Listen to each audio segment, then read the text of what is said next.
Well, it's that point you've been waiting for. It's a new season, and that means there's big changes to the game. Firstly, you likely already know about Revenant Reborn, and other creators will go more in depth with him than I could at all, especially in the short production time that I have with these videos. So go check out some other creators if you want to find out more about Revenant Reborn. However, I will go over his basic abilities. He has a new passive, Assassin's Instinct. He highlights visible enemies who are low in health while retaining his old passive for crouching faster than most legends can and having improved wall climbing, and the best part is you've got more horizontal control now as well. His new tactical, Shadow Pounce, allows you to leap forward where you're aiming, kind of from what we've seen from the footage. I don't know exactly how it works. Kind of looks like Vanige's bat to me, but with more control maybe. And you go further depending on how long you hold down the tactical for. So that's interesting. For shadows, hardened shadows appear around you and block any direct damage to you. And the shadows and your tactical are refreshed when you knock people down. Okay, now that Revenant Reborn is out of the way, let's get into the more important stuff. We've got a goated map rotation in the first half of this season, with it being Kings Canyon, Olympus, and Broken Moon. Now, there's going to be a lot of people out there crying that World's Edge and Stormpoint are not there because they're the competitive maps that the pros play on. But here's the thing, if you've watched my streams last season and you watched what happened on World's Edge, it's literally just your sweaty TTV Wraiths and everyone that thinks that they're pro that they're not, and it makes the games are really annoying to play. The ring has been updated with a lot of changes this season. Ring 1 now has a 10% increase to its size, so bigger Ring 1 I guess, and the ring damage has been changed for Rings 2 and Ring 4, with Ring 2 now dealing 4 damage per tick instead of 3, and Ring 4 now dealing 15 damage per tick instead of 20. It's going to make Ring 2 harder to survive, but not really a big difference in Ring 4 because you're dying in that anyway. Keep in mind, a ring tick is 1.5 seconds. However, the biggest change that Respawn is trying to do to the game right now is reduce the time that it takes to play a game by changing the ring times. Ring 1's pre-shrink time has been decreased again from 90 seconds down to 75 seconds, but it now moves slower and should be around 260 seconds to fully close now on all maps. Ring 2's pre-shrink time has been decreased from 165 seconds down to 120 seconds, and its shrink speed has been increased by roughly 25 seconds per map. Now onto the changes that I think are good and are going to affect Edge players like myself quite a bit and maybe make the games a bit more dynamic and fun. Ring 3's pre-shrink time has been decreased from 135 seconds down to 90 seconds. Ring 4's pre-shrink time has been decreased from 105 seconds down to 90 seconds, but it's also had its shrink speed increased from roughly 40 seconds up to 50 seconds. Ring 5's pre-shrink time has been decreased from 90 seconds down to 75 seconds, with its shrink time also increased like Ring 4 from 40 seconds up to 50 seconds. This should result in faster games, with small maps such as Kings Canyon and Olympus being around 19 minutes long instead of 21.5 minutes long, and with larger maps, those being World's Edge, Stormpoint and Broken Moon, now being around 20 minutes instead of 22.5. This is an overall decrease of 2.5 minutes per game, which I actually think is a good change because sometimes games would just drag on in the final circles. Ranked update. Firstly, I'm going to put the big table that Respawn provided on the screen right now so you can see this as we go along with this one. Overall, placement points has changed, with base loss being increased at all levels up until you get to 10th place, and with 10th and 9th place you now don't get any points. Also, the amount of points rewarded overall has been decreased, meaning that your rank grind is likely to be longer this season, though without the dive trail rewards, is it really worth grinding ranked again? I mean, the dive trails have been replaced by a seasonal banner, which you only get for one season, and I don't look at banners, do you? Nice voice crack, by the way. And that's without even starting on the balance updates for this season, which, oh my god, there is a lot of, but there's always a lot of balance updates at the start of a season. The crafting rotation has changed like it does every half season. The R99 and the Rampage are back on the ground, with the Nemesis and the Mozambique with hammer points going into the crafter this season. The double tap, trigger and hammer points round have been removed from being floor route, and well, since the hammer points are in the replicator, they're still around, but the double tap trigger is fully out of the game this season, so don't go looking for it. What's replaced it? The boosted loader and disruptor rounds. We'll talk about disruptor rounds in a moment, as anyone who's played season 2 is either rejoicing right now, like myself, or they're really worried about the future of Apex Legends and crying in the corner. The medkit price in the replicator has been increased from 15 back up to 20 due to the degenerate behavior in ranked and ALGS by crafting a ton of medkits and then just sitting in rings 1 and 2 and not having to engage anyone and just sitting there constantly pressing the button. The care package rotation has also changed. The Hemlock is now back on the ground with the ADS recoil increased, which is bad because it means, you know, you're going to have to aim down more. And the damage has been reduced from 23 down to 22, and its headshot multiplier is now 1.75 instead of its care package value of 1.8. So what's replacing it? The Prowler, of course, with its damage buffed up to 16 instead of the normal 15. But for you controller players out there, you're going to love this one. And if you hate the burst fire, and if you hate burst fire as well, the select fire is coming with it. It's going to be defaulted to full auto when you pick it up as well. So have fun with that. 35 bullets, full auto Prowler. I'm scared.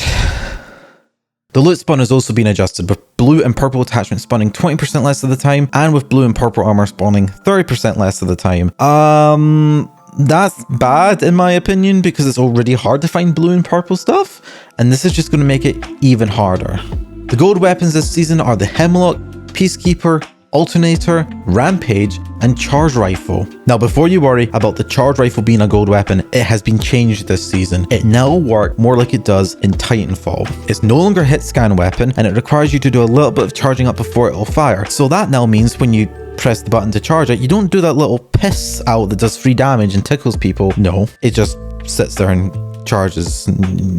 You'll see some footage in the background that'll explain it better than I can right now.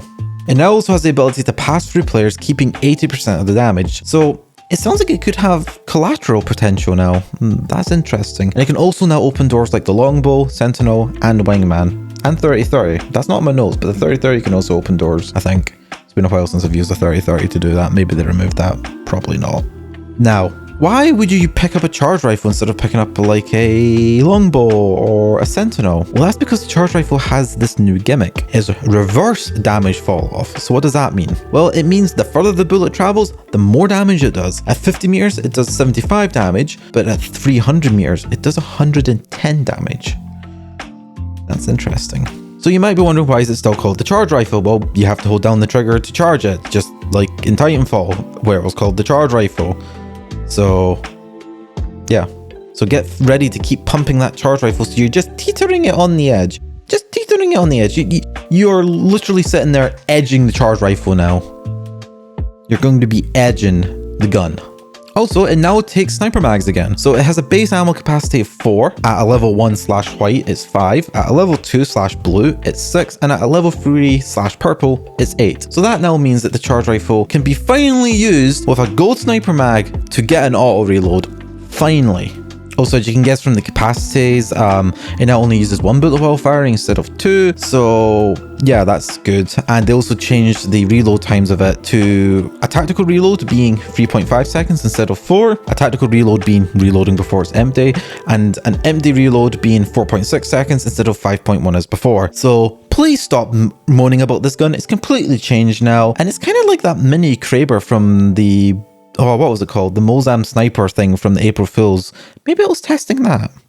But that was just a charge rifle. The SMGs have also had a nerf across the board. The strafing speed of using an SMG while aiming down the sights has been reduced from 0.85 of your base movement down to 0.75 of your base movement. So you're now slower while ADSing. And the headshot multiplier has been decreased from 1.5 down to 1.25. So it won't be as powerful now. This is maybe to try and shift the meta away from controller, maybe? The R99 has been nerfed. The vertical recoil has been slightly increased and the ammo capacity has been reduced pretty harshly, with the base now being 17, a level 1/white being 20, a level 2/blue being 23, and a level 3/purple now 26. This is a decrease of 2 for the base magazine and a decrease of 1 for all of the mags. Honestly, the R99 is in a pretty bad place right now, and the car is probably going to take its place. The slight recoil increase, might I add, is pretty significant as the video shows. Also, a little note, this is recorded after the patch goes out. They've changed the way the script files are accessed and I cannot access them anymore. So when I speak about accessing files, sorry, I've been unable to do that. Bad players, time to rejoice. The Spitfire's gotten its buff finally. Remember how used to have barrel stabilizers. Well, they're back now. The patch notes doesn't say what they are, so hopefully I have the time to go through and actually see what it's changing. But if I didn't get the information out of the files, sorry, this section's remaining in. Whoopsie! Also, it says the ADS recoil of the Spitfire has also been improved and the hipfire spread has also been improved. That's a run-on sentence that I wrote in the script. Oh well. Again, you're going to be hearing this section if I don't go through the files and find the stuff fairly fast. But keep in mind, I stream on these days as well, so I don't have a lot of time to make this video once the game releases. The Mastiff has also had a change with its blast pattern tightened up. So basically, you know, shots are closer together, you can fire further, you know, just making it tighter, making it closer. Fair enough. Now onto the hop-ups. We all know how the boosted loader works, right? It's the same reload, near empty on the Wingman or Hemlock, just as it always has been. And you get an additional 3 ammo on the Wingman and 9 ammo on the Hemlock, and a faster reload. So nothing changed since last time. Now here's the thing. For the Season 2 enjoyers, like myself, the Disruptor rounds are back, and they are on the alternator, and here's the surprise, on the Peacekeeper of all guns. Last time it was on the floor in Season 2, it was on the RE45 on alternator, but I guess they're changing it up this time since you can put hammer points on the RE. The Disruptor rounds do additional damage against shielded enemies. They're basically the hammer points, but for shields. So instead, that means if you break someone's shield, you don't do any additional damage after that. Kind of like how hammer points work, where you start doing additional damage after you break the shields. So here's what the damage percentages are and what they mean. So for the alternator, it increases the damage by 20%, meaning on a body shot, it's 19 damage per hit. And on the PK, it's a 25% increase and it's 11 per pellet. These are going by the Season 17 stats, so if they've been nerfed and I've not noticed or buffed, these values could be slightly different. Now, the numbers could be slightly wrong depending on how Respawn handles rounding. They're like 19.2 and 11.1, so I've rounded down. However, if the game rounds the damages up, increase the damage values by 1. The throwbows have also seen some changes. Grenades now have been buffed to have a bigger radius around their explosion. Its inner radius has been upped to 125 hammer units from 96 hammer units, and its outer radius has been increased up to 350 hammer units from 320. Now, I don't care if Respawn calls these things units. It's running on Source. We all know what units in Source are, so I'm calling them hammer unit. Thermites have had their visual effects adjusted to better match the damaging area. Is that because of what happened to me in the last season? Like on Olympus in that one building where I touched it and didn't think I touched it? And we're still not even done yet, and this is page 4 of my script. The Legends have had updates. Now, we've already touched on Revenant. I'm not going to go over that. Look for other creators who can do that a bit better. I'm not great at explaining movement from just reading something. I'm purely a numbers guy when it comes to these videos. A few Legends have had their ultimate cooldowns updated, so I'm just going to list them all. Bangalore, up by 60 seconds to 240 seconds. Catalyst, up 30 seconds to 150 seconds. Gibraltar, down 90 seconds to 180 seconds. Horizon, up 30 seconds to 210 seconds. Loba, up 30 seconds to 150 seconds, with a note saying that ultimate accelerants now grant 25% ult charge, up from 20%. However, is this a specific thing for Loba, because normally it's 35%? Mad Maggie, up 30 seconds to 120 seconds. Pathfinder, up 60 seconds to 180 seconds. And finally, Wraith, down 30 seconds to 180 seconds. So, quite a lot of nerfs and buffs across the board there. Tactical updates. Ballistics Whistler / Smart Pistol ability has had the overheat cooldown delay lowered by a second to 1 second. Now, before your gun will start to cool down. That's, you know, when he shoots you and you fire and then you've got to wait for it to start cooling down, that should be shorter now. And the length that it takes to fully cool down the gun has been decreased by 4 seconds down to 8 seconds. So hopefully that kind of helps out with that, because if you overheated your gun, you were just out of the fight basically. It was kind of annoying.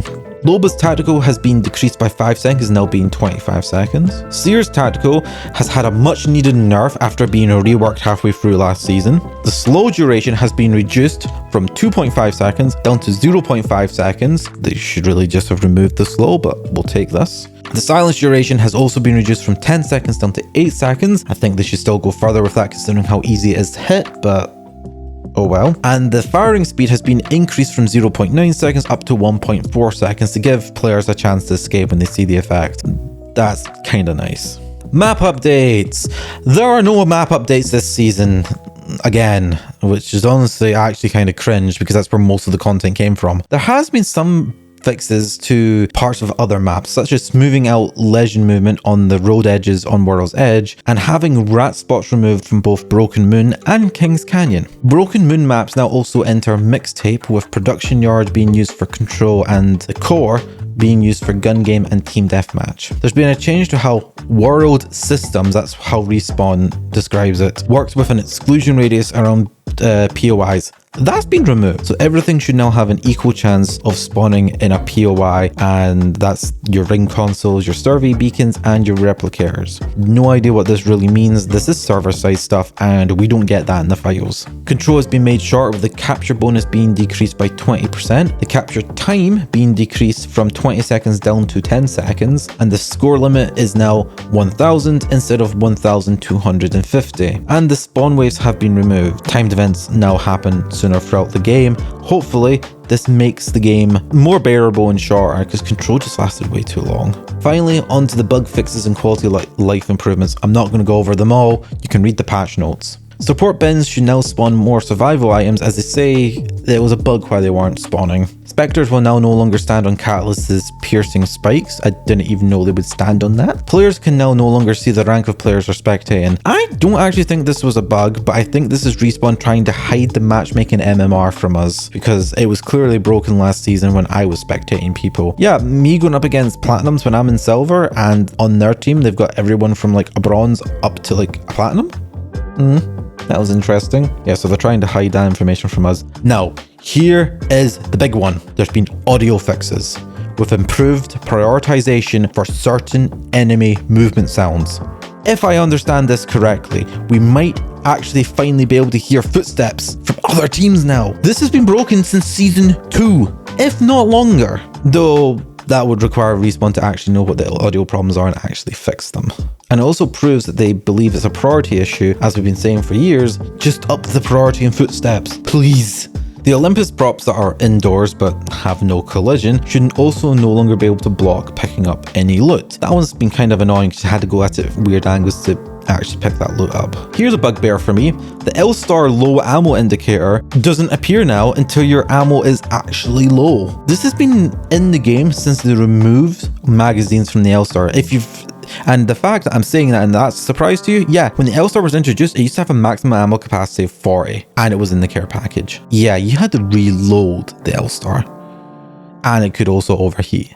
That was annoying. Multiple stickers can now be placed on items, as people figured out during last season, because you could bug it to happen. Players should no longer be able to interact with enemy holo sprays through walls, so no more accidental pinging of enemy holo sprays. That was the way it was when holo sprays were released, and then they broke it, and that's them just fixing it now. The guide for Seer's ultimate should also be more accurate now, so no more throwing it where you think you're going to throw it because of the little line and then it just ending up at your feet somehow. That's happened a couple of times to me since they nerfed that ultimate's weight. You can now instantly grab crafted banners instead of having to wait for the delay of you picking up the banner and putting it away. Now, this should only be for crafted banners, not actual banners, at least going by the patch notes. Also, final note on the patch notes. If you're running Windows 7, firstly, stop running Windows 7. The game is now no longer supported on your operating system. You should upgrade to a more modern version of Windows, and I would recommend upgrading to Windows 10 or 11. If you have a product key for Windows 7, just use that when it asks you for one. That still works, even on Windows 11. But if you're also using Windows 7, please disconnect from the internet, because you are a massive security risk right now to your entire network. Anyway, that's all from the patch notes and what I could find by doing a quick check of the files. Getting these out on time is always a pain, but hey, that's what happens when you do these kind of videos. Also, I'm going to do the YouTuber voice for this one. If you like this video, press that like button and smash the subscribe button for more content of some sorts when I actually make it. I also have a VODs channel, so you can go there and watch VODs streams, and a clips channel. Links are down below. Yeah, they come straight from my streams, and of course I do a lot of streams. I'm a VTuber. I stream mostly on Twitch in the evenings UK time, so come join if you want to. And until next time, yeah, I don't know what to do. I still don't have an outro, so bye.